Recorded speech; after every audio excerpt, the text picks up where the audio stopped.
दोस्तों, आज हम बात करेंगे जीएसटी यानी गुड्स एंड सर्विस टैक्स की। यह भारत के टैक्स सिस्टम में अब तक का सबसे बड़ा बदलाव था। सरकार ने जब इसे 1 जुलाई 2017 को लागू किया तो कहा गया कि यह हमेशा वन नेशन वन टैक्स यानी पूरा देश एक ही टैक्स प्रणाली पर चलेगा। जीएसटी आने से पहले भारत में टैक्स का हाल बहुत उलझा हुआ था। मान लीजिए आपने कोई प्रोडक्ट खरीदा, जैसे कपड़े, जूते या मोबाइल। उस पर पहले एक्साइज ड्यूटी लगती थी, फिर वैट लगता था, फिर service tax, luxury tax, entry tax और ना जाने कितने तरह के टैक्स। मतलब एक ही चीज पर कई बार टैक्स वसूला जाता था। उदाहरण के तौर पर समझिए, अगर किसी कंपनी ने एक साबुन बनाया तो उस पर फैक्ट्री से निकलते ही एक्साइज ड्यूटी लगती थी। फिर जब वह राज्य की सीमा पार करता तो एंट्री टैक्स लगता था। जब वह दुकान तक पहुंचता तो वैट लगता था, और अगर आपने उसे होटल में इस्तेमाल किया तो सर्विस टैक्स भी लगता था। इस तरह एक ही प्रोडक्ट पर कई तरह के लेयर में टैक्स वसूला जाता था। इससे प्रोडक्ट्स महंगे हो जाते थे और व्यापारी भी परेशान रहते थे। यही वजह थी कि सरकार ने कहा अब एक नया सिस्टम लाएंगे जिसमें सारे टैक्स खत्म करके सिर्फ एक टैक्स होगा, और वह था जीएसटी। जीएसटी को पेश करते समय सरकार ने कहा था टैक्स का झंझट खत्म होगा, व्यापार आसान होगा, टैक्स चोरी रुकेगी और जनता को सस्ता सामान मिलेगा। लेकिन सवाल ये है कि क्या वाकई जनता को इससे फायदा हुआ या नुकसान? आइए इस पर गहराई से बात करते हैं। अब सबसे पहले बात करेंगे जीएसटी से जनता और खासकर छोटे व्यापारियों को क्या नुकसान झेलने पड़े। फाइलिंग और कागजी झंझट सबसे ज्यादा हुई। जीएसटी लागू होने के बाद सबसे बड़ी समस्या आई ऑनलाइन फाइलिंग। पहले छोटे दुकानदारों को बस साल में 1-2 बार सेल टैक्स या वैट का हिसाब देना पड़ता था, लेकिन जीएसटी में हर महीने रिटर्न फाइल करनी पड़ती है। GSTR1, GSTR3B, GSTR9, GSTR9C जैसे दर्जनों फॉर्म आ गए। एक छोटे दुकानदार के लिए जो बस दिन भर दुकान चलाता है, यह इतना आसान नहीं था। उसे अब कंप्यूटर, इंटरनेट और अकाउंटेंट की जरूरत पड़ने लगी। कई छोटे कस्बों और गांवों में इंटरनेट ढंग से चलता ही नहीं था। नतीजा ये हुआ कि छोटा व्यापारी या तो पेनाल्टी भरता रहा या अकाउंटेंट पर निर्भर हो गया। एक पान वाले या किराना दुकानदार को कभी टैक्स फाइलिंग की जरूरत नहीं थी, लेकिन जीएसटी के बाद अगर उसका सालाना टर्नओवर 20 लाख से ऊपर है तो उसे जीएसटी में रजिस्ट्रेशन करवाना ही पड़ेगा। छोटे व्यापारियों पर बोझ भी पड़ा। पहले छोटे दुकानदारों को वैट से छूट मिल जाती थी, लेकिन जीएसटी आने के बाद 20 लाख सालाना से ज्यादा टर्नओवर पर जीएसटी अनिवार्य हो गया। बहुत से छोटे व्यापारी जिनका असली मुनाफा सिर्फ 2-3 लाख ही था, उन्हें भी जीएसटी की झंझट में फंसना पड़ा। यानी छोटे व्यापारी टैक्स चुकाने में ज्यादा, कमाने में कम हो गए। सरकार ने दावा किया था कि जीएसटी से सामान सस्ता होगा, लेकिन असलियत क्या हुई? खाने पीने का सामान, पैक्ड फूड, कपड़े, जूते और इलेक्ट्रॉनिक्स सब पर जीएसटी लग गया। होटल में खाना खाने पर 18% तक जीएसटी देना पड़ता है। बहुत से रोजमर्रा के सामान जो पहले सस्ते थे, जीएसटी के कारण महंगे हो गए। मान लीजिए आप एक मोबाइल फोन खरीदते हैं। पहले उस पर एक्साइज प्लस वैट लगता था, जो लगभग 10 से 12% पड़ता था। अब मोबाइल पर सीधा 18% जीएसटी है, यानी जनता की जेब और ढीली हो गई। जीएसटी का नियम है व्यापारी को पहले टैक्स जमा करना होगा, फिर सरकार से इनपुट टैक्स क्रेडिट मिलेगा। इससे क्या हुआ? छोटे व्यापारियों को माल खरीदते समय ही टैक्स देना पड़ता है। अगर उसकी सेल नहीं हुई तो फिर वो पैसा फंस जाता है। सरकार से रिफंड लेने में महीनों लग जाते हैं, यानी व्यापारी की जेब खाली होती गई। जीएसटी पूरी तरह ऑनलाइन सिस्टम है, लेकिन छोटे शहरों और गांवों में ना इंटरनेट सही है, ना बिजली, ना कंप्यूटर। छोटे दुकानदारों को फाइलिंग करने के लिए शहर जाना पड़ता था। अकाउंटेंट फीस भी देनी पड़ती थी। इससे उनका खर्चा और बढ़ गया। जीएसटी लागू होने के बाद सरकार ने दर्जनों बार नियम बदले। कभी रेट बदले, कभी छूट बढ़ाई, कभी घटाई, कभी रिटर्न्स का फॉर्म बदला, कभी तारीख आगे पीछे की। व्यापारियों के लिए यह समझना बहुत ही मुश्किल हो गया कि आज कौन सा नियम लागू है और कौन सा बदल गया। जीएसटी के सबसे ज्यादा नुकसान लघु उद्योग और एमएसएमई सेक्टर को हुआ। छोटे उद्योगों को बार बार टैक्स फाइलिंग करनी पड़ी। नकदी की समस्या से बहुत सी छोटी फैक्ट्रियां बंद हो गईं। रोजगार पर भी असर पड़ा, क्योंकि जब फैक्ट्रियां बंद होती हैं तो मजदूरों को काम नहीं मिलता। भारत की आधी से ज्यादा अर्थव्यवस्था ऑर्गेनाइज्ड सेक्टर यानी छोटे दुकानदार, ठेले वाले, सब्जी वाले, छोटे कारीगरों पर टिकी है। जीएसटी लागू होने से ये सब टैक्स के दायरे में आ गए। बहुत से लोगों को यह सिस्टम समझ ही नहीं आया और वे कारोबार छोड़ने लगे। सरकार ने कहा था कि जीएसटी से काला धन रुकेगा, लेकिन असल में क्या हुआ? नकली बिलिंग, फर्जी जीएसटी नंबर और इनपुट टैक्स क्रेडिट के नाम पर घोटाले होने लगे। बड़े व्यापारी तो किसी न किसी तरह निकल गए, लेकिन छोटे व्यापारी फंस गए। होटल का बिल बढ़ गया, गाड़ी खरीदना महंगा हो गया, बच्चों की स्कूल फीस पर भी असर पड़ा और एक्स्ट्रा सर्विस पर जीएसटी लगने लगी। रोजमर्रा की जिंदगी में लगभग हर चीज पर जीएसटी का असर दिखने लगा। जीएसटी आने से पहले हर राज्य का अपना टैक्स सिस्टम था। कहीं वैट 12% था तो कहीं 14%। एक ही प्रोडक्ट अलग अलग राज्यों में अलग अलग दाम पर मिलता था। ट्रक जब राज्य की सीमा पार करता था तो एंट्री टैक्स या ऑक्ट्रोई देना पड़ता था। जीएसटी ने यह झंझट खत्म कर दिया। अब पूरे देश में एक ही प्रोडक्ट पर लगभग समान टैक्स लगता है। इससे व्यापारी का हिसाब किताब आसान हुआ और जनता के लिए यह फायदा हुआ कि दाम में ज्यादा अंतर नहीं रहा। जीएसटी से पहले ट्रक राज्यों की सीमाओं पर घंटों खड़े रहते थे। हर राज्य अपना टैक्स वसूलता था। चेक पोस्ट पर लंबी लाइनें लगती थी, समय और पैसा दोनों बर्बाद होता था। जीएसटी आने के बाद ऑक्ट्रोई और एंट्री टैक्स खत्म हो गए। ट्रक बिना रुके आसानी से राज्यों की सीमा पार कर सकते हैं। माल जल्दी और सस्ते में पहुंचने लगा। इसका फायदा जनता को भी मिला क्योंकि ट्रांसपोर्ट खर्च कम होने से सामान की कीमत नियंत्रित रही।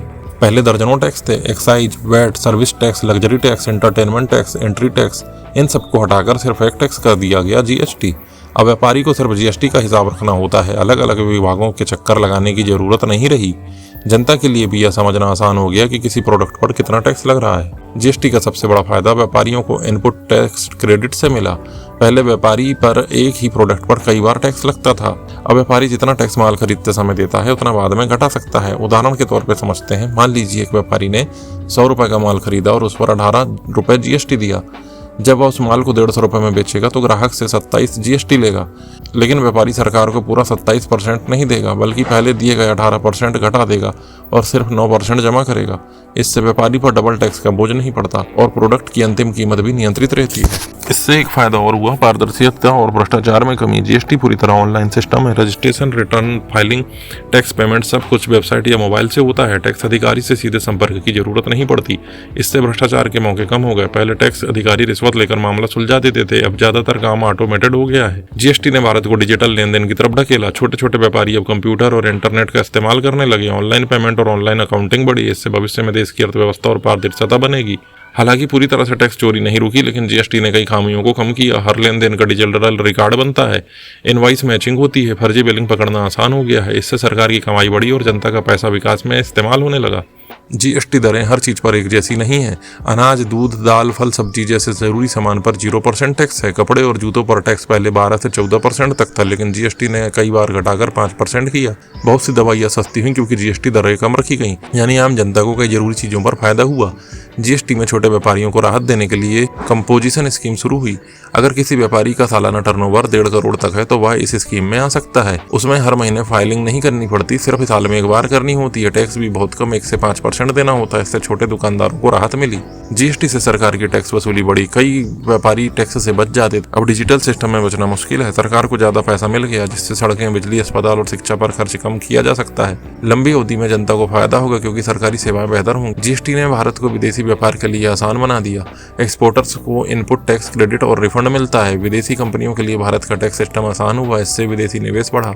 अब जब भी आप कोई सामान खरीदते हैं तो बिल पर साफ लिखा होता है प्रोडक्ट की कीमत और उस पर कितना जीएसटी। पहले वैट और एक्साइज छिपा होता था, अब जनता को पता चलता है कि सरकार को कितना टैक्स दिया जा रहा है। हमने देखा कि जीएसटी से जनता और व्यापारियों को कहाँ नुकसान हुआ और कहाँ फायदा। अब तीसरे और सबसे जरूरी हिस्से पर आते हैं, जीएसटी का अब तक का असर और इसके आगे का भविष्य क्या होगा। शुरुआत में जीएसटी की 4 मुख्य दरें थी, 5%, 12%, 18% और 28%। रोजमर्रा की जरूरी चीजें जैसे दूध, फल, सब्जी, अनाज पर 0 या 5% पर रखी गई थी। मोबाइल, कपड़े, जूते जैसी चीजें 12 और 18% पर रखे गए थे। गाड़ियां, एसी, फ्रिज जैसी लग्जरी सामान 28% पर रखे गए थे। लेकिन समस्या यह आई कि बहुत सारी चीजें गलत श्रेणी में चली गई। जैसे सस्ता फुटवेयर भी 18% पर चला गया, जिससे गरीब आदमी भी महंगाई से दबा। कई बार सरकार ने मीटिंग करके रेट घटाए। असर यह हुआ, जनता को कई बार राहत मिली, जैसे कपड़े और जूतों पर टैक्स कम हुआ।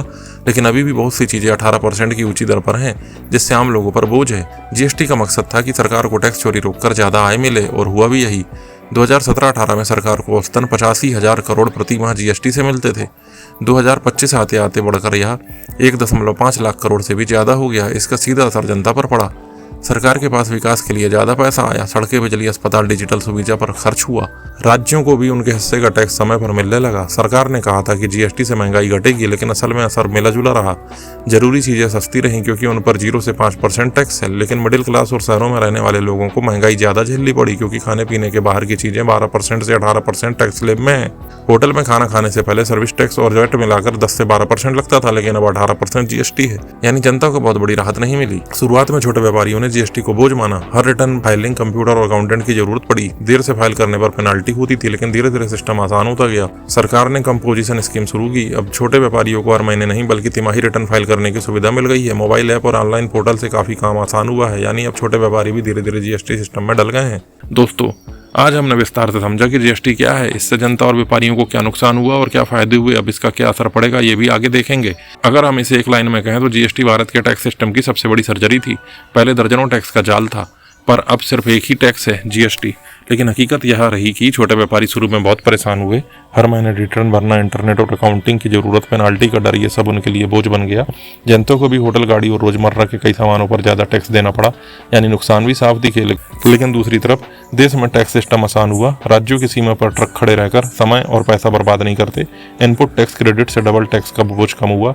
छोटे व्यापारियों के लिए कंपोजिशन स्कीम आई और सरकार की कमाई बढ़कर अब 1.5 लाख करोड़ प्रति माह तक पहुंच गई, यानी फायदे भी बहुत बड़े हुए। अगर साफ साफ कहें तो जीएसटी ना तो जनता के लिए पूरी तरह वरदान साबित हुआ और ना ही पूरी तरह अभिशाप, बल्कि यह एक मिला जुला अनुभव रहा। आम आदमी के लिए जरूरी चीज़ें जैसे अनाज, दूध, फल, सब्जी अब सस्ती हैं क्योंकि उन पर 0% टैक्स है, लेकिन मिडिल क्लास को राहत नहीं मिली क्योंकि रोजमर्रा के बाकी सामान 12% और 18% स्लैब में हैं। व्यापारियों के लिए शुरुआत में यह सिरदर्द था, लेकिन अब उन्हें धीरे धीरे से अपनाना शुरू कर दिया है। दोस्तों, जीएसटी को अभी और सुधारने की जरूरत है। टैक्स स्लैब कम करके सिर्फ 2 या 3 रखने चाहिए। छोटे व्यापारियों के लिए फाइलिंग और आसान करनी होगी। होटल और गाड़ियों जैसी चीज़ों पर टैक्स घटाकर मिडिल क्लास को राहत देनी होगी। और सबसे जरूरी बात, पेट्रोल और डीजल को भी जीएसटी में लाना होगा ताकि आम आदमी को सीधे फायदा मिले। तो दोस्तों, जीएसटी की कहानी यही है। यह एक बड़ा कदम था जिसमें शुरुआत की दिक्कतें बहुत थीं, लेकिन धीरे धीरे सिस्टम मजबूत हुआ। जनता और व्यापारियों के लिए चुनौतियां भी आई, फायदे भी मिले। अब गेंद सरकार और जीएसटी के काउंसिल के पाले में है और अगर सही सुधार किया जाए तो आने वाले समय में जीएसटी वाकई उस सपने को पूरा कर सकता है, 1 नेशन 1 टैक्स, और साथ ही 1 नेशन 1 ग्रोथ।